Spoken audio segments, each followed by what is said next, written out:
بسم الله والحمد لله والصلاة والسلام على رسول الله وعلى آله وصحبه ومن والاه. أما بعد، فمر معنا في الدرس المتقدم الكلام حول قول الله عز وجل: فلما دخلوا على يوسف قالوا يا أيها العزيز. وما ذكر العلامة السعدي رحمه الله تعالى في تفسيره لهذه الآيات عندما وجد إخوة يوسف عليه الصلاة والسلام، وقد أخفى يوسف عليه الصلاة والسلام نفسه في المرتين الأولتين. المرة الأولى عندما جاءوه أول مرة فطلب منهم أن يأتوا بأخيهم، والمرة الثانية عندما أتوا بأخيهم، وهذه المرة الثالثة. فبالمرتين الأولى أخفى نفسه وهو يعرفهم كما قال الله عز وجل: فعرفهم وهم له منكرون. وهذا بأمر الله ليوسف عليه الصلاة والسلام. لا قد يقول قائل: لماذا يوسف أخفى نفسه؟ قد يقول بعض ضعاف النفوس والجهال من الذين يتكلمون على الأنبياء والرسل، هؤلاء الملاحدة والزنادقة، ومن سار على سيرهم فقد سمعت من رجل من هؤلاء الذين يظهرون على الشاشات وعلى في التلفاز في مواقع التواصل، من يتهم إبراهيم عليه الصلاة والسلام ويجعل نفسه خير من إبراهيم، فيقول أنا لا أضحي بولدي مثل ما ضحى إبراهيم عليه الصلاة والسلام بولده. وهذا في تنقص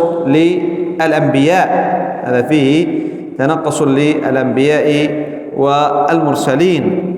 هذا فيه استهزاء، وهذا كفر الاستهزاء بالأنبياء وبالمرسلين. قل أبالله وآياته ورسله كنتم تستهزئون لا تعتذروا قد كفرتم بعد إيمانكم.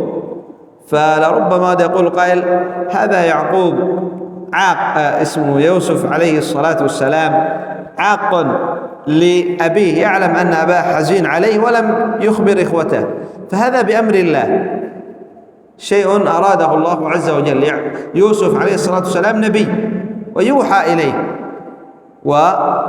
إليه، فالله عز وجل أوحى إليه في المرتين الأوليتين ألا يخبر بنفسه وألا يظهر نفسه. وفي المرة الثالثة رق لهم، نعم، لكن ليس إخباري لهم بنفسه بسبب الرقة فقط، إنما بأمر الله عز وجل وبإذن الله عز وجل له أن يخبرهم عن نفسه.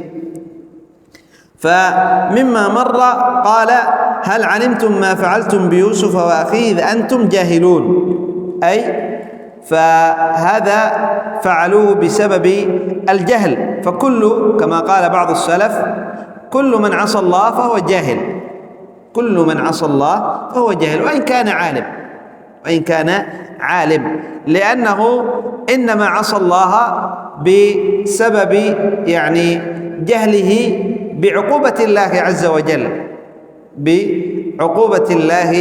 عز وجل وبإغواء الشيطان له بجهله بأن الشيطان أغواه. نواصل. قالوا تالله لقد آثرك الله علينا، أي فضلك الله علينا بمكارم الأخلاق ومحاسن الشيم، وأسأنا إليك غاية الإساءة، وحرصنا على إيصال الأذى إليك والتبعيد لك عن أبيك، فآثرك الله تعالى ومكنك مما تريد، وإن كنا لخاطئين.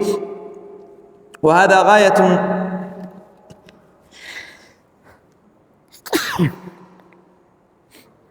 الحمد لله.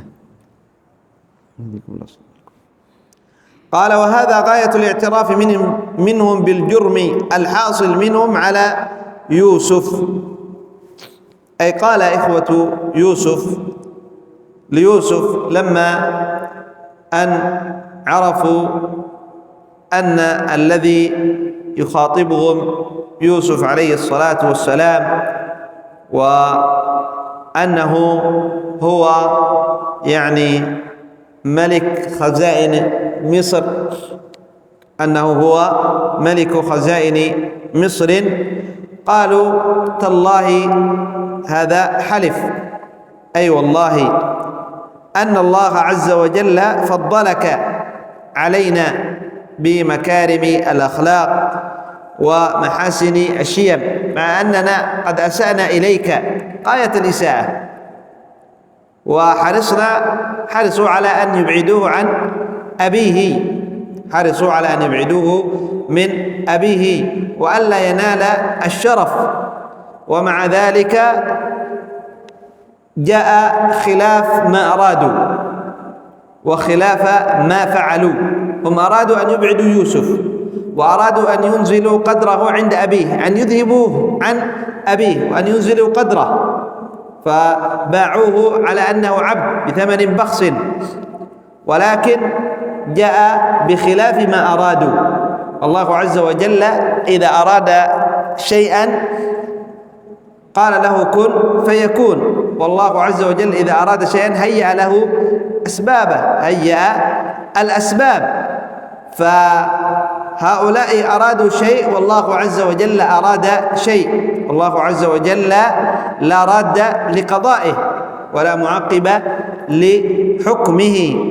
قالوا تالله لقد آثرك الله علينا، أي فضلك الله عز وجل علينا بأن يعني أعطاك من مكارم الأخلاق ومحاسن الأعمال، وأيضا جعلك ممكن في الأرض، وجعلك ملك خزائن مصر. قال وإن كنا لخاطئين. هذا آية الاعتراف منهم بالجرم، وأنهم أخطأوا في حق يوسف واعترفوا بجرمهم واعترفوا بذنبهم. والاعتراف بالذنب فضيلة، الاعتراف بالذنب فضيلة. فقال لهم يوسف عليه السلام كرما وجودا لا تثريب عليكم اليوم، أي لا أثرب عليكم ولا ألومكم، يغفر الله لكم وهو أرحم الراحمين. فسمح لهم سماحا تاما من غير تعيير لهم على ذكر الذنب السابق، ودعا لهم بالمغفرة والرحمة. وهذا نهاية الإحسان الذي لا يتأتى إلا من خواص الخلق وخيار المصطفين. يوسف عليه الصلاة والسلام لما أن اعتذر له إخوته على ما حصل منهم وما صدر منهم، وهو ذو الإحسان وذو الأخلاق العالية، ماذا كان منه عليه الصلاة والسلام؟ قال لا تثريب عليكم، أي لا ألومكم على الذنب السابق ولا أذكره.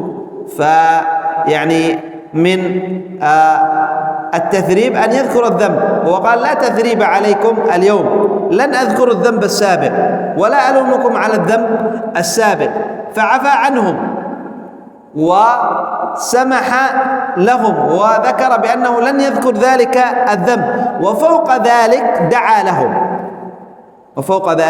دعا لهم، سمح لهم وعفى عنهم، وفوق ذلك دعا لهم. فهذا يعني غاية الإحسان، فهذا غاية الإحسان ونهاية الإحسان الذي لا يعطاه إلا الخواص من الذين اصطفاهم الله عز وجل واختارهم.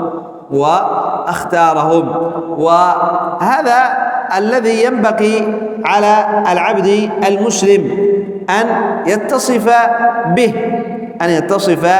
به، أنه إذا أسيء إليه فجاء ذلك المسيء ليعتذر أنه يعفو عنه. إن تعفوا وتصفحوا وتغفروا فإن الله غفور رحيم. وليعفوا وليصفحوا ألا تحبون أن يغفر الله لكم؟ وليعفوا وليصفحوا ألا تحبون أن يغفر الله لكم؟ فبالعفو والصفح سبب لمغفرة الذنوب. فمن اعتذر له ويعني جيء إليه واعترف بأنه أخطئ عليه، فالذي ينبغي عليه أن يكون من المحسنين وأن يتصف بخير الخلق من الأنبياء والمرسلين، خير الخلق من الأنبياء والمرسلين. فهذا يوسف عليه الصلاة والسلام لما جيء اعتذر له ما كان منه إلا أن عفا، بل ودع لهم. فينبغي علينا جميعا أننا إذا أسيء إلينا فجيء ليعتذر أن نسامح وأن نعفو ونرجو الأجر من الله. فبالعفو تزداد رفعة العبد. لا يظن العبد أنه بسبب عفوه ومسامحته أن هذه فيها مذلة، هذا فهم خاطئ. هذا من إملاء الشيطان ومن حرص الشيطان على التفريق بين العباد.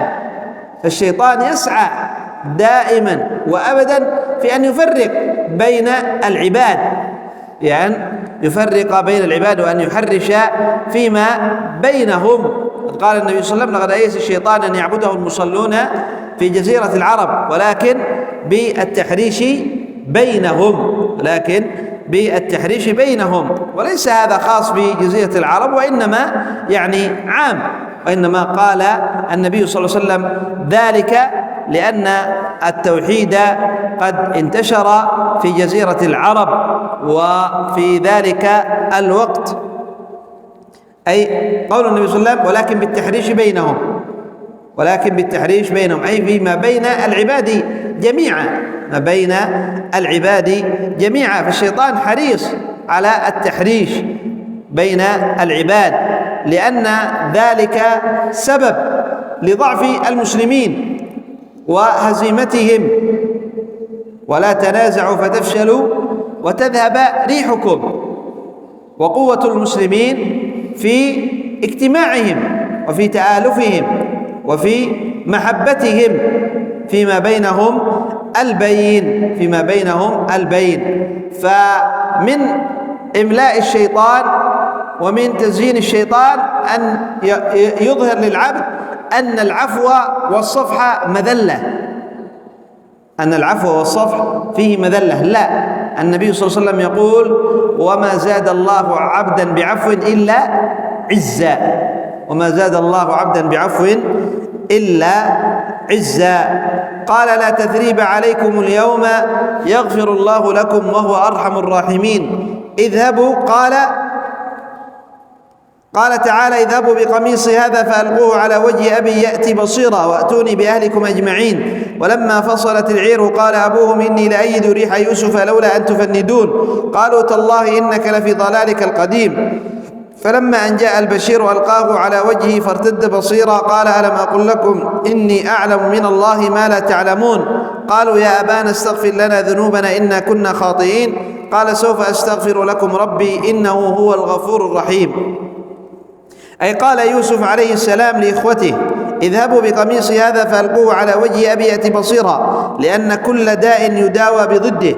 فهذا القميص لما كان فيه أثر ريح يوسف الذي أودع قلب أبيه من الحزن والشوق ما الله به عليم، أراد أن يشمه فترجع إليه روحه وتتراجع إليه نفسه ويرجع إليه بصره، ولله في ذلك حكم وأسرار لا يطلع عليها العباد، وقد اطلع يوسف من ذلك على هذا الأمر. وأتوني بأهلكم أجمعين، أي أولادكم وعشيرتكم وتوابعكم كلهم، ليحصل تمام اللقاء ويزول عنكم نكد المعيشة وضنك الرزق. لما أن عرف إخوة يوسف بيوسف عليه الصلاة والسلام، ويوسف قد علم ما حصل لأبيه من الحزن وما حصل له بسبب البكاء الشديد من ذهاب بصره، بيضت عيناه من الحزن، أي عمي بسبب كثرة البكاء. قال لهم: هذا قميصي، أبي مشتاق لي حزين علي، حزن كثير، هو حزن على بقية أبنائه بنيامين والأخ الكبير، لكن ليس كحزنه على يوسف. قال: ولأن كل داء يداوى بضده. فهذا القميص لما أن يعقوب عليه الصلاة والسلام كان مشتاق لرؤية يوسف، والحزن الذي سبب له العمى بسبب فقدان يوسف، أراد يوسف أن يأتي له بشيء فيه ريح يوسف فيذهب عنه هذا الحزن ويرجع إليه بصره، إنما عمي بسبب البكاء. قال: ولما فصلت العير عن أرض مصر مقبلة إلى أرض فلسطين شم يعقوب ريح القميص فقال: إني لأجد ريح يوسف لولا أن تفندون، أي تسخرون مني وتزعمون أن هذا الكلام صدر مني من غير شعور، لأنه رأى منهم من التعجب من حاله ما أوجب له هذا القول. أي لما فصلت العير من مصر، خرجت من أرض مصر مقبلة إلى أرض فلسطين، ذكر ابن كثير أنها جاءت ريح فأخذت ريح قميص يوسف إلى أرض فلسطين فشمها يعقوب، وهذا من إرادة الله ومن حكمة الله ومن قدرة الله عز وجل. ويعقوب في أرض فلسطين، المسافة ذكر أهل التفسير أن 8 أيام، مسافة مشي 8 أيام سير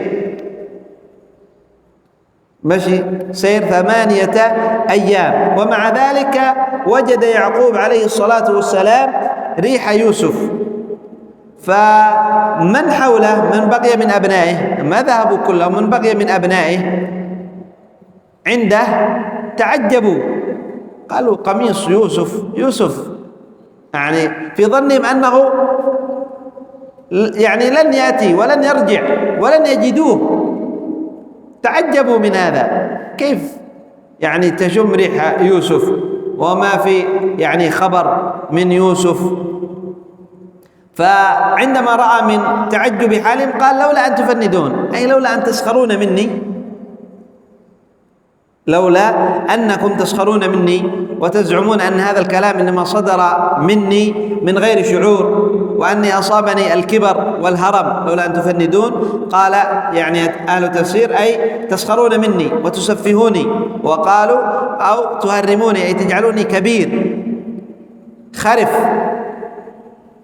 قال: إني لأجد ريح يوسف ولولا أنهم ستسخرون مني سأجزم لكم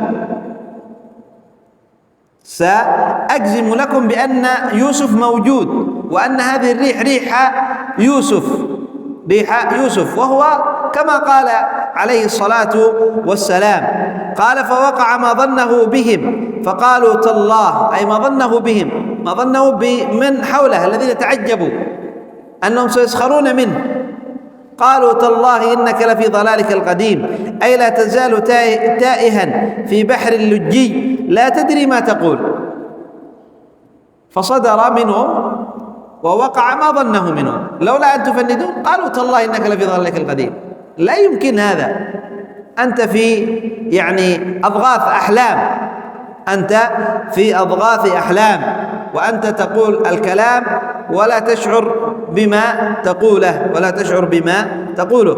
قال فلما أن جاء البشير بقرب الاجتماع بيوسف وإخوته وأبيهم ألقاه، أي القميص، على وجهه فارتد بصيرا، أي رجع على حاله الأولى بصيرا بعد أن ابيضت عيناه من الحزن.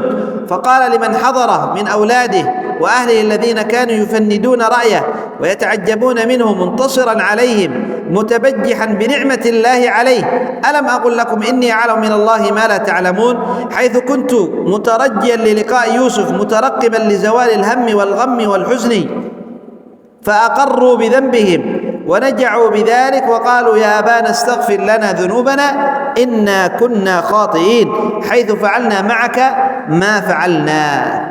فلما أن جاء البشير وهو الذي كان يحمل قميص يوسف، ذكروا أنه يهوذا من إخوة يوسف، وهو الذي ذكروا أنه هو الذي جاء بالقميص الذي فيه الدم، وجاء على قميصه بدم كذب، فهو الذي حمل قميص يوسف لأبيه، قالوا لأجل أن يكفر عن ذنبه وعن خطئه في المرة الأولى. المرة الأولى جاء بقميصه بدم كذب، وهذه المرة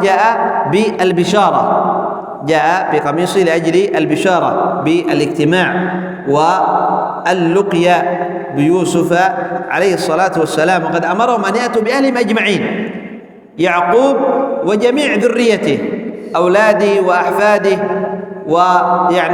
زوجات أولاده بجميع، وأتوني بأهلكم أجمعين، كل من له صلة بيوسف وقرابة بيوسف عليه الصلاة والسلام. فلما أن جاء البشير ألقى القميص على وجه يعقوب عليه الصلاة والسلام، فرجع لما أن شم يوسف، علم أن اللقاء قرب، وأن يوسف موجود ما زال حيا، وأنه سيلتقي به، فذهب عنه ذلك الغم والحزن. فإن مع العسر يسرا، إن مع العسر يسرا. فمهما طال الهم والكرب والغم، إذا رجع العبد إلى ربه ودعا الله عز وجل، فإن الله عز وجل سوف يرفع عنه هذا الغم ويرفع عنه هذا الهم فمن نزلت به، من ألمت به مصيبة ومن نزلت به نازلة فأرجعها إلى الله كادت أن تنفرج، ومن نزلت به نازلة وألمت به مصيبة فأرجعها إلى الخلق لم تنفرج، كما جاء ذلك بهذا المعنى عن النبي صلى الله عليه وسلم، بهذا المعنى عن النبي صلى الله عليه وسلم أنه قال: بمعنى الحديث: من نزلت به حاجة ومصيبة وملمة فأنزلها بالله، أي أرجعها إلى الله، فهذه حري أن تنفرج وأن تذهب هذه المصيبة. ومن أنزلها بالناس وكله الله عز وجل إلى نفسه وإلى الناس. فقال يعقوب عليه الصلاة والسلام عندما جاء البشير وأخبر أن يوسف موجود وهذا القميص قميص يوسف، عند ذلك قال منتصرا لمن تعجبوا من حاله: أنتم تعجبتم من حالي من قبل، وهذا كلامي صحيح. قال: ألم أقل لكم إني أعلم من الله ما لا تعلمون؟ من أن الله سيجمع شملنا وأن يوسف ما زال، وأننا سنلتقي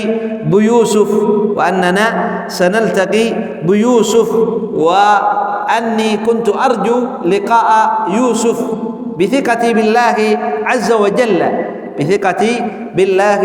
وجل. عند ذلك اعترفوا بخطئهم، قالوا يا أبانا استغفر لنا ذنوبنا. وكما مر معنا الاعتراف بالذنب فضيلة، الاعتراف بالخطأ فضيلة. فإذا اعترف العبد بأنه أخطأ فهذا يدل على ما فيه من الصفات الحميدة. قال فأقروا بذنبهم ونجعوا بذلك، أي اعترفوا وقالوا يا أبانا استغفر لنا ذنوبنا إنا كنا خاطئين حيث فعلنا معك ما فعلنا من تفريق بينك وبين يوسف. فقال مجيبا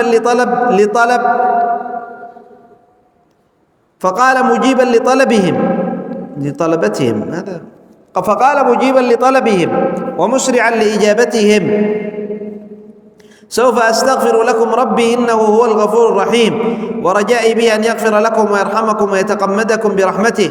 وقد قيل أنه أخر الاستغفار لهم إلى وقت السحر الفاضل ليكون أتم للاستغفار وأقرب للإجابة. نعم، أن هذه الساعة ينزل الله عز وجل فيها إلى السماء الدنيا. وجاء أن عمر بن الخطاب رضي الله عنه جاء إلى المسجد في هذا الوقت فسمع صوت يا رب بمعنى قد أمرتني فأطعتك ويا رب منها قال وقد أطلب منك المغفرة في وقت السحر. فعند ذلك نظر عمر إلى من يقول هذا القول، عرف أنه الذي يقول هذا القول عبد الله بن مسعود. فسأله لماذا تقول هذا القول؟ فأخبره بأن يعقوب عليه الصلاة والسلام عندما قال لإخوته سوف أستغفر لكم، قال لأبنائه سوف أستغفر لكم ربي، أنه أخر الاستغفار إلى وقت السحر الفاضل ليكون أتم للاستغفار وأقرب للإجابة. نكتفي بهذا القدر إلى هنا. سبحانك اللهم وبحمدك، أشهد أن لا إله إلا أنت، أستغفرك وأتوب إليك.